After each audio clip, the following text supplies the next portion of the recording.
Name the reaction करने वाले हैं। ठीक है, इस रिएक्शन को फ्राइज रीअरेंजमेंट रिएक्शन कहते हैं।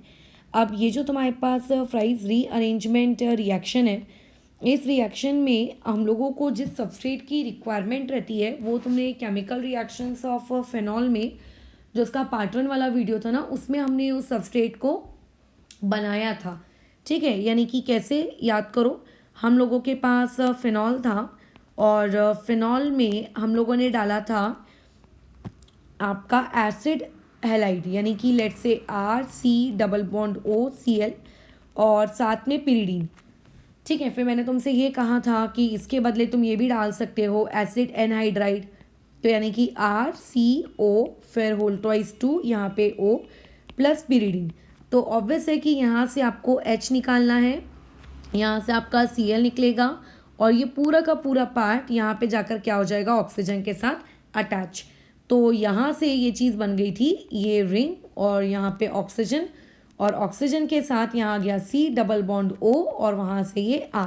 चाहे तुम एसिड हैलाइड यूज़ करो या फिर तुम कह सकते हो कि वहाँ पे एनहाइड्राइड यूज़ करो, दोनों में ही आपको क्या करते हैं, सेम प्रोडक्ट मिलता है। ठीक है, लेकिन उस पर्टिकुलर पार्ट में जो हम लोगों का प्रोडक्ट बना था वो इस पर्टिकुलर फ्राइज रीअरेंजमेंट में हम लोगों का सबस्ट्रेट रहेगा। ठीक है, तो अगर मैं पूछूं कि इस सबस्ट्रेट को हम लोग क्या नाम देंगे, तो इसका नाम देखो क्या होगा। ये एक तरीके से ईस्टर है, तो इसका नाम होगा आपका फिनाइल ईस्टर। बस इस बात का ध्यान रखना कि फ्राइज रीअरेंजमेंट रिएक्शन में हमेशा आपके पास एक चीज़ तो रहेगी, वो रहेगी आपके पास ये रिंग, और ये वाला जो पार्ट है ये भी हमेशा रहेगा। बट हाँ, यहाँ पे कितने कार्बन आप लगाते हो ये एक्चुअल में चीज़ चेंज हो जाएगी करके। ठीक है, तो पहले तो हम लोगों ने ये एक चीज़ सीख ली कि इस क्वेश्चन में हम लोगों का सबस्ट्रेट कौन रहने वाला है, तो substrate will be phenyl Easter. तो फ्राइज रीअरेंजमेंट रिएक्शन होगी, इसको किस तरीके से पहचाना जाता है कि पहले तो ईस्टर है और साथ ही साथ में फिनाइल ग्रुप है। अच्छा, ऑब्वियसली इस क्वेश्चन का रिएजेंट भी हमें पता होना चाहिए। तो इस क्वेश्चन में जो हम रिएजेंट यूज़ करते हैं वो एक्चुअल में यूज़ करते हैं आपका एनहाइड्रस एल्यूमिनियम क्लोराइड। ठीक है, तो ये AlCl3 यहाँ पे यूज़ होगा और मुझे उसके साथ हीटिंग करनी पड़ेगी। अच्छा, रही बात सॉल्वेंट की, तो इस रिएक्शन में हम लोगों को वैसे तो सॉल्वेंट की रिक्वायरमेंट नहीं रहती है, लेकिन फिर भी अगर मेरे को सॉल्वेंट रिक्वायर लगा तो यहाँ पे सॉल्वेंट के नाम पे हम CS2 यूज़ करते हैं या फिर नाइट्रो बेंजीन यूज़ करेंगे करके। ठीक है, तो ये सबस्ट्रेट पता चल गया, रिएजेंट पता चल गया, सॉल्वेंट पता चल गया इस रिएक्शन का। अब ये रिएक्शन आखिर है क्या, फ्राइज रीअरेंजमेंट हम कहते किस चीज़ को है। तो देखो, अब आपके पास लेट्स से एक फिनाइल ईस्टर है। ठीक है, ये आपके पास रिंग, यहाँ पे मैंने दे दिया ऑक्सीजन, फिर ऑक्सीजन के पास C डबल बॉन्ड O और यहाँ पे R का ग्रुप। अब अगर मान लेते हैं इस रिएक्शन में हम लोगों ने anhydrous aluminium chloride AlCl3 add किया, तो इसमें बस होगा ये कि जो तुम्हारे पास पूरा का पूरा ग्रुप यहाँ पे जो O के साथ कनेक्टेड है ना, वो O को छोड़ के चला जाएगा। और छोड़ के वो कहाँ जाने वाला है, ये इस पोजीशन पे, या तो ऑर्थो पोजीशन पे या तो फिर वो शिफ्ट हो जाएगा आपकी कौन सी पोजीशन पे, पैरा पोजीशन पे। हमें पता है कि ऑर्थो और पैरा पे क्यों होता है करके, राइट। अब दो ऑर्थो होती हैं, दोनों में से किसी एक पे शिफ्ट करा दो, तो ये चीज़ कैसी हो जाएगी, ये हो गया आपके पास रिंग। यहाँ पे ऊपर में O के साथ अगर वो ग्रुप चला गया तो O के पास वापस से कौन आ जाएगा, H आ जाएगा, और यहाँ पे तुम्हारा आ जाएगा क्या कहते हैं C डबल बॉन्ड O और यहाँ पे आ गया R करके। ठीक है, या फिर ये चीज़ ऐसी भी हो सकती है करके कि यहाँ पे ऊपर में O के चले जाने के बाद ये OH क्रिएट हो गया और यहाँ पे आ गया C डबल बॉन्ड O और यहाँ पे R, राइट। तो ये हम लोगों ने प्रोडक्ट बना लिया। तो अगर तुम देखोगे तो ये पहले ईस्टर था और रिएक्शन हो जाने के बाद अब यहाँ से जो मैंने प्रोडक्ट ऑब्टेन किया है, ये प्रोडक्ट आपका कौन है, कीटोन है। एक ऑर्थो में मिला है और एक चीज़ हमें कहाँ पे मिली है, पैरा पे मिली है, राइट। तो ये इस तरीके से प्रोडक्ट हम लोगों के पास बन के तैयार हो गए। अच्छा, अब आगे क्या, आगे ये चीज़ ऐसी है कि यहाँ पे एक बहुत ही इंपॉर्टेंट सा नोट है जो तुम्हें अपने दिमाग में याद रखना है। वो नोट ये है कि रिएक्शन में ऑर्थो प्रोडक्ट तो बनता ही है, रिएक्शन में पैरा प्रोडक्ट भी बनता ही है, लेकिन इस रिएक्शन में हमें टेम्परेचर का एक बहुत ही इंपॉर्टेंट रोल होता है। वो रोल ऐसा है, ये अपने नोट्स में इंक्लूड कर लोगे कि अगर मान लेते हैं ये फिनाइल ईस्टर को हम लोग 50 डिग्री सेल्सियस से लेकर 60 डिग्री सेल्सियस के बीच में अगर ये रिएक्शन को परफॉर्म कर रहे होते, ठीक है, तो पहले तो आपका ऑर्थो प्रोडक्ट भी बनता और प्रोडक्ट पैरा में भी बनता, तो उसमें तो कोई डाउट नहीं है। लेकिन अगर इसी रिएक्शन को मैं यहाँ पे 60 डिग्री सेल्सियस पे अगर ऑपरेट कर रही हूँ, तो यहाँ पे आपका जो मेजर प्रोडक्ट होता है वो मेजर प्रोडक्ट होता है पैरा, राइट। पैरा, मैं क्या कह रही हूँ, ऑर्थो भी बनेगा पैरा भी बनेगा, लेकिन यहाँ पे जो मेजर प्रोडक्ट होगा वो मेजर कौन रहने वाला है तुम लोगों का, पैरा प्रोडक्ट, ठीक है। और जब आप इस रिएक्शन को मोर देन 150 डिग्री सेल्सियस यानी कि अप्रॉक्सीमेटली 160 डिग्री सेल्सियस पे करते हो, हाई टेम्परेचर पे करते हो, तो यहाँ पे जो चीज़ मेजर प्रोडक्ट रहती है वो है ऑर्थो। बनेगा दोनों ही, बट इसमें मेजर कौन होगा, ऑर्थो, और पैरा कब होगा, जब टेम्परेचर लो है, लो यानी कि 60 डिग्री सेल्सियस, राइट। तो एक चीज़ तुम्हें कल के मतलब प्रीवियस वीडियो से शायद याद होगी कि जब कोई प्रोडक्ट लो टेम्परेचर पे बन जाता है और वो मेजर के बनता है, तो लो टेम्परेचर पे जो मेजर प्रोडक्ट होता है उस मेजर प्रोडक्ट को हम लोग कहते हैं काइनेटिकली कंट्रोल्ड प्रोडक्ट, बराबर। तो ये आपका काइनेटिकली स्टेबल प्रोडक्ट है या फिर कंट्रोल्ड प्रोडक्ट है। और अगर कोई रिएक्शन हाई टेम्परेचर पे की जाए और फिर वहाँ से जो प्रोडक्ट ऑब्टेन हो, तो वो वाली चीज़ कहलाती है आपका थर्मोडाइनेमिकली स्टेबल प्रोडक्ट। तो यहाँ से एक क्वेश्चन ये भी तुम्हारे पास आ सकता है कि फ्राइज रीअरेंजमेंट रिएक्शन में आपको ये बताओ कि इस टेम्परेचर पे काइनेटिकली प्रोडक्ट बनेगा कि थर्मोडाइनेमिकली, या फिर क्वेश्चन ऐसा भी आ सकता है कि आइडेंटिफाई करो कि काइनेटिकली प्रोडक्ट कौन सा होगा और आपका थर्मोडाइनेमिकली स्टेबल प्रोडक्ट कौन सा होगा करके, ठीक है। ऑब्वियस है कि इस रिएक्शन में मुझे एनहाइड्रस AlCl3 आपका डालना पड़ेगा और इसको हीटिंग देनी पड़ेगी करके, ठीक है। इतनी बात समझ में आ गई, ओके। तो अब हम लोग इसके देखो मैकेनिज्म में जाते हैं। मैकेनिज्म वाला पार्ट इतना ईजी है कि अगर मैं तुम लोगों के हाथों पे छोड़ दूँ कि जितनी केमिस्ट्री अभी पढ़ी है उसके बेसिस पे आप ये मैकेनिज्म लिखो, तो इतना तो मुझे यकीन है कि आधी मैकेनिज्म तक तो तुम पहुँच ही जाओगे करके, ठीक है। तो देखो शुरू करते हैं। हम लोगों के पास सबस्ट्रेट के नाम पे फिनाइल ईस्टर है। सो फर्स्ट ऑफ ऑल हमने इस तरीके से फिनाइल ईस्टर को ड्रॉ कर लिया, that is C double bond O, और यहाँ पे आ गया आपका कोई भी ग्रुप R, ठीक है। अच्छा, अब इसमें आप डाल रहे हैं AlCl3। तो देखो AlCl3 के दिमाग में या दिखते बराबर हमारे दिमाग में सिर्फ एक ही चीज़ आनी चाहिए, और वो ये कि AlCl3 के पास ऑक्टेट कंप्लीट नहीं है, उसके पास सेक्सटेट ऑफ इलेक्ट्रॉन्स है। पॉइंट नंबर 2, क्योंकि इसका ऑक्टेट इनकम्प्लीट है, देयरफॉर ये स्पीशीज आपकी एक इलेक्ट्रॉन डेफिशिएंट स्पीशीज है। पॉइंट नंबर 3 कि ये एक लुईस एसिड के जैसे बिहेव करती है। और पॉइंट नंबर 4, क्योंकि इलेक्ट्रॉन डेफिशिएंट है, देयरफॉर ये इलेक्ट्रॉन्स क्या करेगी, एक्सेप्ट करेगी किसी इलेक्ट्रॉन रिच स्पीशीज के साथ। तो यानी कि इस क्वेश्चन का जो मेरा रिएजेंट है वो खुद एक इलेक्ट्रॉन डेफिशिएंट है। तो ऑब्वियस है सबस्ट्रेट में जो इलेक्ट्रॉन रिच जगह होगी वो उसको इलेक्ट्रॉन देने का काम करेगी। तो अब तुम सबस्ट्रेट में इलेक्ट्रॉन रिच जगह ढूंढो, तो तुम्हें यहाँ सबस्ट्रेट में 2 इलेक्ट्रॉन रिच जगहें दिख रही हैं। पहला आपको दिख रहा होगा एक सिंगल बॉन्ड वाला O, और एक दिख रहा होगा वो कार्बोनिल में जो C डबल बॉन्ड O वाला O है। तो अब यहाँ पे देखो, जो मैंने इससे पहले भी एक वीडियो में बताया है कि जब आपके पास ऐसे 2 न्यूक्लियोफिलिक सेंटर होते हैं, तो लेकिन इसमें हमको क्योंकि दिख रहा है करके कि वो जो डबल बॉन्ड वाला O है वो रेजोनेंस में पार्टिसिपेट कर रहा है, तो वो एक्चुअल में अपने इलेक्ट्रॉन डोनेट नहीं करता है। यहाँ से इलेक्ट्रॉन डोनेशन का काम कौन करेगा, आपका ये वाला ऑक्सीजन। ये चला और जाके उसने इसको AlCl3 को इलेक्ट्रॉन्स दिए। थोड़ा सा मेरा ओवरलैप हो गई लाइंस आपस में, ठीक है। ये ऐसे उसने AlCl3 को इलेक्ट्रॉन्स दिए। तो जब वो AlCl3 को इलेक्ट्रॉन्स देगा तो ऑक्सीजन और AlCl3 के बीच में क्या फॉर्म हो जाएगा, बॉन्ड फॉर्म हो जाएगा। तो इस तरीके से एक बॉन्ड फॉर्म हो गया AlCl3 के साथ, और एक बॉन्ड तो उसका already C double bond O और यहाँ पे R के साथ था। एक इलेक्ट्रॉन पेयर उसके पास बचा और एक उसके ऊपर क्या आ गया, पॉजिटिव चार्ज, ठीक है। अब तुम्हें क्या लगता है कि AlCl3 के ऊपर क्या कोई चार्ज डेवलप हुआ होगा, तो ऑब्वियस है एल्यूमिनियम के ऊपर नेगेटिव चार्ज डेवलप हुआ होगा। अब हमें आगे क्या करना चाहिए, अब देखो यहाँ पे जो तुम्हारा ऑक्सीजन है, इस ऑक्सीजन के ऊपर पॉजिटिव चार्ज है। अब ऑक्सीजन एक आपकी इलेक्ट्रोनेगेटिव स्पीशीज है, और इलेक्ट्रोनेगेटिव स्पीशीज के ऊपर तुम क्या करके रखे हो, इस तरीके से पॉजिटिव चार्ज लगा के रखे हो। तो इसका मतलब कि पॉजिटिव चार्ज लगा देने की वजह से वो चीज़ अभी हाईली अनस्टेबल रही होगी। ऊपर से ऑक्सीजन ने तुम्हारे 3 बॉन्ड्स अलग बना के रखे हैं, है ना, तो यहाँ पे 3 बॉन्ड्स अलग हैं। तो अब ऐसे केस में मुझे क्या करना चाहिए, ऑक्सीजन के ऊपर किसी तरीके से पॉजिटिव चार्ज हटाना है।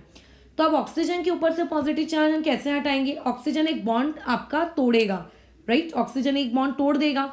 तो ऐसे में क्या होता है कि ये वाला जो आपका ऑक्सीजन है ये फटाक से ये वाले जो दोनों इलेक्ट्रॉन्स हैं ये दोनों इलेक्ट्रॉन्स खींच लेता है अपने ऊपर और आपके C double bond O R वाले ग्रुप को निकाल के रख देता है बाहर करके कि तुम बाहर जाओ। ठीक है, तो आगे अब देखते हैं प्रोडक्ट हम लोगों के पास क्या फॉर्म हो गया।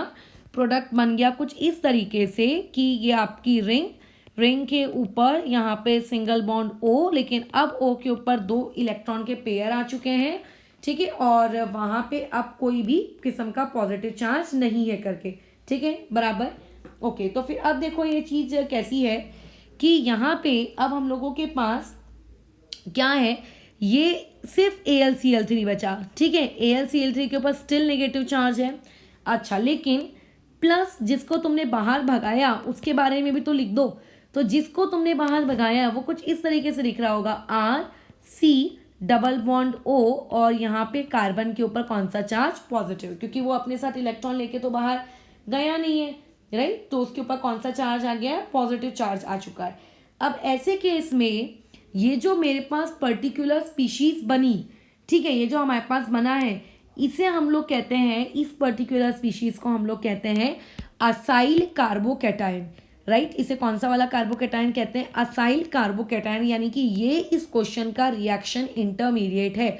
ये अपने नोट्स में इंक्लूड कर लोगे कि फ्राइज रीअरेंजमेंट रिएक्शन में असाइल कार्बोकैटायन मतलब कौन सा उसका आपका क्या होता है, क्या कहते हैं इसका, क्या कह रही हूँ मैं भूल रही हूँ, उसका रिएक्शन इंटरमीडिएट कौन है। ठीक है, मैं ध्यान नहीं आ रहा था वो वर्ड, तो रिएक्शन इंटरमीडिएट कौन है ये तुम लोग को पूछा जा सकता है। तो ये जो अभी तक अपन ने स्टार्टिंग से लेकर यहाँ तक कि जितना भी अपन ने अभी तक प्रवचन किया ये थी आपकी स्टेप नंबर 1। तो अगर ये स्टेप नंबर 1 है तो इससे एक बात तो क्लियर हो गई है कि fries rearrangement reaction is a 2 step process, right, it is a 2 step process.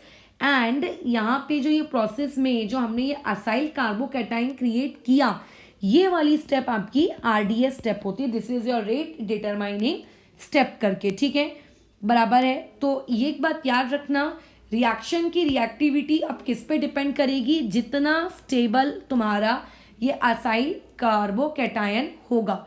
ठीक है, जितना स्टेबल असाइल कैटायन होगा सबस्ट्रेट उतना ही ज़्यादा आपका क्या होगा, रिएक्टिव होगा। क्यों, क्योंकि असाइल कार्बोकैटायन कहाँ से पैदा हुआ है।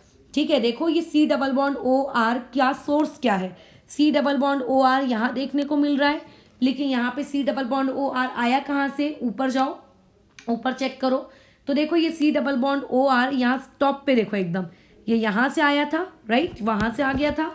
तो यानी कि जितना ज़्यादा आप यहाँ पे स्टेबिलिटी रखोगे किस चीज़ की, असाइल कैटायन की, आपकी सबस्ट्रेट की रिएक्टिविटी उतनी ही ज़्यादा होगी। ठीक है, तो stability of acyl cation directly proportional है, किस बात के डायरेक्टली प्रोपोर्शनल है, रिएक्टिविटी ऑफ द सबस्ट्रेट के। ठीक है, क्लियर है यहाँ से बात, ये हो गया तुम्हारे पास नेक्स्ट पॉइंट। अच्छा, अभी आगे बढ़ने से पहले जितनी जितनी इन्फॉर्मेशन मुझको पता है मैं सारी की सारी तुम्हें पास ऑन कर देती हूँ। जैसे ये एक और इन्फॉर्मेशन मुझे पता है कि ये जो आपने असाइल कैटायन यहाँ लिखे हो, इस असाइल कैटायन का एक रेजोनेटिंग स्ट्रक्चर हम बना सकते हैं।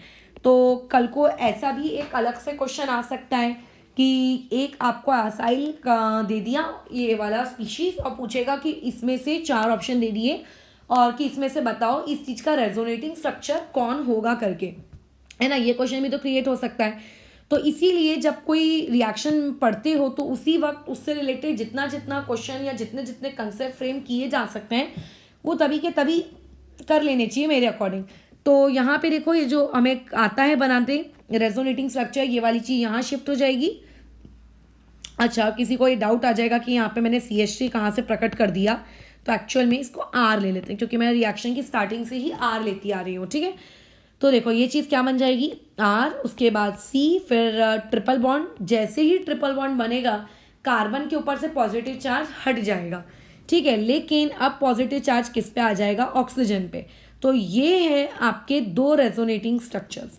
अब तुम्हें इतनी अक्ल तो है कि तुम मुझे ये बता सकते हो कि कौन सा वाला रेजोनेटिंग स्ट्रक्चर ज़्यादा स्टेबल है, राइट। तो पहले वाले रेजोनेटिंग स्ट्रक्चर को अगर आप देखोगे तो वहाँ पे कार्बन के ऊपर पॉजिटिव चार्ज है, और जो तुम्हारा क्या है आपका सेकेंड रेजोनेटिंग स्ट्रक्चर है वहाँ पे ऑक्सीजन के ऊपर पॉजिटिव चार्ज है।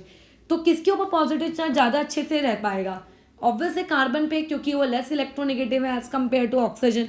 तो हमारा पहला वाला रेजोनेटिंग स्ट्रक्चर कैसा है, ज़्यादा स्टेबल। चलो फिर हम लोग अपनी आगे रिएक्शन मैकेनिज्म में बढ़ते हैं। स्टेप नंबर 2 में आते हैं। स्टेप नंबर 2 में अब क्या होने वाला है, स्टेप नंबर 2 में उसको भगाने के बाद वो चीज़ कैसी दिख रही है, वो चीज़ ऐसी दिख रही है, देखो ये चीज़ ऐसी दिख रही है, राइट। ये ऐसा जो चीज़ बाहर निकल गई वो कैसी दिख रही है, C डबल बॉन्ड O, यहाँ पे R और कार्बन के ऊपर पॉजिटिव चार्ज। अब मुझको बताओ कि इस रिएक्शन में क्या होने वाला है। ऑब्वियस है कि यहाँ पे जो आपकी बेंजीन रिंग है, ठीक है, बेंजीन रिंग कैसी होगी, एक बहुत ही इलेक्ट्रॉन रिच स्पीशीज है, ठीक है, पाई इलेक्ट्रॉन्स होने की वजह से। तो ये बेंजीन रिंग क्या करेगी, यहाँ पे जो दो इलेक्ट्रॉन्स तुम्हें दिख रहे हैं ना, ये दोनों इलेक्ट्रॉन्स शिफ्ट हो जाएंगे इस कार्बन पे, ठीक है। अब अगर वो इस कार्बन पे शिफ्ट हुए तो इस कार्बन पे निगेटिव आ जाएगा, और फिर वो कार्बन चला आपके इस पॉजिटिव को अटैक करने, ये ऐसे में, ठीक है। तो अब बनाओ प्रोडक्ट, यहाँ से क्या हो जाएगा, प्रोडक्ट ऐसा हो जाएगा कि आपके पास एक रिंग है, राइट, और उसके बाद अब एक पाई बॉन्ड तो टूट चुका है, तो बचे हुए दो पाई बॉन्ड मैंने इस तरीके से बना लिए। ऊपर में ऑक्सीजन है और ऑक्सीजन के साथ यहाँ पे AlCl3 अभी भी कनेक्टेड है करके, ठीक है। बट यहाँ से अब एक चीज़ ज्वाइंट हो जाएगी, और वो चीज़ क्या रहेगी, C double bond O CH3। मैंने नीचे की तरफ डबल बॉन्ड O बनाया है, उससे कुछ नहीं होता, बिकॉज अगर मैं ऊपर की तरफ बनाती हूँ तो स्पेस की कमी हो जाती। अच्छा, अब तुम्हें ये बात तो पता होनी चाहिए कि यहाँ ये जितनी भी पोजीशंस है, यहाँ पे मैंने भले ही हाइड्रोजन ड्रॉ नहीं किया है, बट यहाँ पे हर पोजीशन पे क्या लगा हुआ है, एक एक हाइड्रोजन लगाए। तो इसका मतलब अभी यहाँ पे एक हाइड्रोजन और होगा, ये इस तरीके से है ना। तो अब ये रिएक्शन में ये जो तुम देखो, ये जो तुम्हारे पास ये बीच की तुम ये स्पीशीज बनाए हो, ये वाली स्पीशीज अब आपकी एरोमेटिक नहीं है, ठीक है। इसकी एरोमेटिसिटी लूज हो चुकी है, एरोमेटिसिटी वाला कंसेप्ट हम पढ़े हैं। तो अब बताओ, पहले वो चीज़ एरोमेटिक थी और रिएक्शन में अटैक होने के बाद वो चीज़ की एरोमेटिसिटी लूज हो गई। तो एक एरोमेटिक कंपाउंड जब एरोमेटिक नहीं रहेगा तो वो क्या हो जाता है, अनस्टेबल हो जाता है, क्योंकि सबसे स्टेबल तो एरोमेटिक कंपाउंड्स ही होते हैं। तो वो नहीं चाहता करके कि उसकी एरोमेटिसिटी लूज हो, वो वापस से अपनी एरोमेटिसिटी गेन करना चाहता है। उसके लिए उसने जो ये पाई बॉन्ड तोड़ा था ना, उसको ये पाई बॉन्ड वापस चाहिए। अब ये पाई बॉन्ड वापस कहाँ से आएगा, तो इस पाई बॉन्ड को वापस लाने के लिए किया जाता है कि जैसा इलेक्ट्रोफिलिक रिएक्शंस में नहीं होता है, इलेक्ट्रोफिलिक क्या नाम है उसका, electrophilic substitution reactions in benzene, उसमें कैसा होता है, हाइड्रोजन अपने ये दोनों इलेक्ट्रॉन्स दे देता है यहाँ। तो यहाँ पे जैसे ही हाइड्रोजन अपने दोनों इलेक्ट्रॉन्स देता है, ये वाली चीज़ बन जाती है कैसे, ये आपके पास रिंग, ठीक है। और उसके बाद आपके सारे पाई बॉन्ड वापस से आ जाएंगे, वहाँ से बेचारा हाइड्रोजन तो चला गया, और ऊपर में आ जाएगा इस तरीके से O, और यहाँ पे AlCl3, O के ऊपर निगेटिव और ये ऑक्सीजन के ऊपर पेयर, और यहाँ से साथ ही साथ में बाहर निकल गया आपका H पॉजिटिव। H पॉजिटिव यहाँ से क्यों बाहर निकला, क्योंकि इस रिएक्शन में हम लोगों ने क्या किए हैं, आपका H बाहर निकाले। अब ये H का सोर्स क्या है, ये आया है तुम्हारे बेंजीन रिंग से, ठीक है। इतनी बात समझ में आ रही है, यहाँ तक हम कैसे पहुँचे, मुझे नहीं लगता इसमें कोई दिक्कत होगी करके। अच्छा, अब आगे क्या, अब अभी तुम अगर अपने प्रोडक्ट को देखो तो अपने प्रोडक्ट पे आ जाओ वापस। मैंने जो ऊपर फ्राइज रीअरेंजमेंट के बारे में बताया था, क्या होता है फ्राइज रीअरेंजमेंट में, O को मिल जाता है H, राइट। O को क्या मिल जाता है, H मिल जाता है। और जब आपके O को H मिल जाता है और वो वाला का ग्रुप या तो ऑर्थो पे चला जाता है या तो फिर वाला ग्रुप आपके पैरा पे चला जाता है। तो अभी मेरा ग्रुप ऑर्थो पे तो चला गया है, उसकी टेंशन तो हटी मेरे सर से, लेकिन O को H नहीं मिल रहा है। लेकिन O को H तो मिला नहीं मिला, साथ में O के साथ चिपका हुआ कौन पड़ा हुआ है, AlCl3। तो अब हमारी टेंशन ये है कि किसी तरीके से मुझे वहाँ पे इस AlCl3 को हटाना है, ठीक है। अब ऐसा क्या हम करें कि AlCl3 यहाँ से हट जाए। ठीक है। तो इस Al3 को हटाने के लिए देखो अब क्या किया जाता है, इस रिएक्शन में से ये जो ऑक्सीजन मतलब AlCl3 में से ये जो आपका Cl है, एक Cl का लॉस, यहाँ से एक Cl को निकाल के फेंक देता है वो बाहर। तो जैसे ही वो एक Cl को बाहर निकाल के फेंक देगा, ठीक है, क्या हो जाएगा, आपकी रिंग तो बनी चुकी है, एरोमेटिसिटी तो उसके पास वापस से आई गई है, बराबर, एरोमेटिसिटी तो उसने गेन कर ही ली है। अब वहाँ पे जो ग्रुप है C++OR, इसको भी कोई फर्क नहीं पड़ा। अरे मैंने फिर से यहाँ पे CH3 लिख दिया, यहाँ पे R चाहिए, ठीक है। मैं क्वेश्चन में स्टार्टिंग से क्योंकि R लेती आ रही हूँ ना, पता नहीं मेरे से CH3 की आदत हो गई है लगता है, यहाँ पे R आएगा, ठीक है।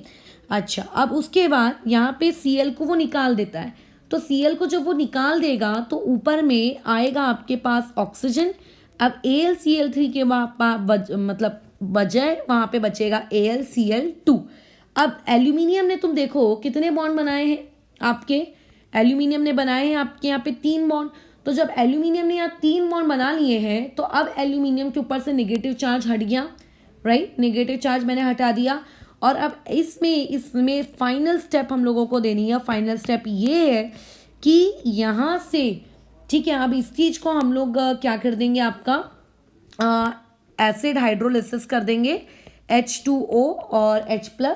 तो यहाँ से बस ये होगा कि वो AlCl2 भी वहाँ से गया और उसके बाद यहाँ पे आ जाएगा O और H और यहाँ पे आ जाएगा C++O और यहाँ पे आ जाएगा R करके, ठीक है। और इस चीज़ को हम लोग अब नाम क्या देंगे, कई बार हो सकता है नाम ही पूछ लिया जाए पेपर में, तो इसे बोलेंगे ऑर्थो हाइड्रो ऑक्सी, राइट, क्योंकि कीटोन वर्सेस अल्कोहल में कीटोन इंपॉर्टेंट फंक्शनल ग्रुप है। और इसे कहूँगी मैं एसीटोफिनॉन, ठीक है, क्योंकि कीटोन क्रिएट हुआ है। अब हो सकता है तुम्हारे दिमाग में एक डाउट ये आए कि यहाँ पे पैरा प्रोडक्ट किधर है। तो देखो पैरा प्रोडक्ट यहाँ पे कैसे बनता, यहाँ पे इस क्वेश्चन में कहाँ गया ये ऊपर वाली स्टेप हम लोगों की, एक मिनट ढूंढ लेने दो मुझको। हाँ, ये वाली जो ऊपर वाली स्टेप है, जैसे उसने आपके ऑर्थो पोजीशन पे अटैक किया, ठीक है, ये देखो ये वाले इलेक्ट्रॉन यहाँ पे शिफ्ट हुए, तो जब ये इलेक्ट्रॉन यहाँ शिफ्ट होंगे तो नेगेटिव चार्ज कहाँ क्रिएट होगा, तुम लोगों के इस पर्टिकुलर जगह पे क्रिएट होगा। और इसी पे हमने तुरंत अटैक करवा दिया असीलिया मतलब उस कैटायन का। तो तुम अटैक मत करवाओ, तुम रेजोनेंस करवाओ।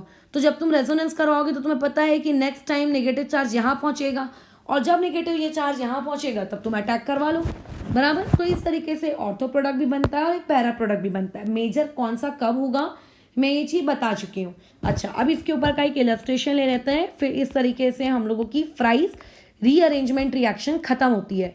मैं इसमें कुछ एक ही पॉइंट मुझे बताना है, वो इस एग्जाम्पल के बाद मैं बता दूंगी। देखो ये पीरियड, अरे